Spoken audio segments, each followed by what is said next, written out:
So బెల్లం కలిపిన పాలను తాగడం వల్ల మన శరీరానికి ఎంత ఎఫెక్ట్ అవుతుందో తెలుసా? సో డోంట్ మిస్ ఇట్, అస్సలు మిస్ అవ్వకండి, చాలా బాగుంటుంది ఈ వీడియో. సో చాలా మంది పాలలో షుగర్ కి బదులు బెల్లాన్ని కలుపుకొని తాగడానికి ఎక్కువగా ఇంట్రెస్ట్ చూపిస్తుంటారు అన్నమాట. ముఖ్యంగా వేడి వేడి పాలలో ఈ బెల్లాన్ని కలుపుకొని తాగడం వల్ల ఆ టేస్ట్ వేరే లెవెల్ ఉందని అంటున్నారన్నమాట. సో అందుకోసమని ఎక్కువగా తాగడానికి ఇంట్రెస్ట్ చూపిస్తున్నారంట. అయితే ఈ బెల్లం కలిపిన పాలు తాగడం వలన పిల్లలకు కానీ పెద్దలకు కానీ ఎన్ని బెనిఫిట్స్ ఉన్నాయో ఇప్పుడు తెలుసుకోబోతున్నాం. సో ఈ బెల్లం కలిపిన పాలను తాగడం వలన మలబద్ధకం సమస్య నుంచి ఉపశమనం కలగడమే కాకుండా జీర్ణక్రియ కూడా సాఫీగా నడుస్తుందంట.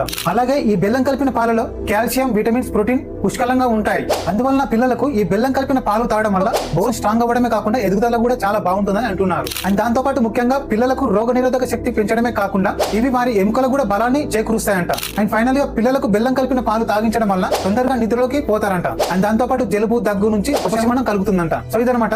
సో ఇట్లాంటి కంటెంట్ మన ఛానల్ చాలా వరకు ఉన్నాయన్నమాట, బోర్డన్ ఉన్నాయి. సో అందుకోసం తప్పకుండా చూడండి. ఒకవేళ సబ్స్క్రైబ్ చేసుకున్నట్టయితే ఇవి ఫ్రీగా చూడగలుగుతారన్నమాట మీరు. సో అందుకోసం డోంట్ మిస్ ఇట్.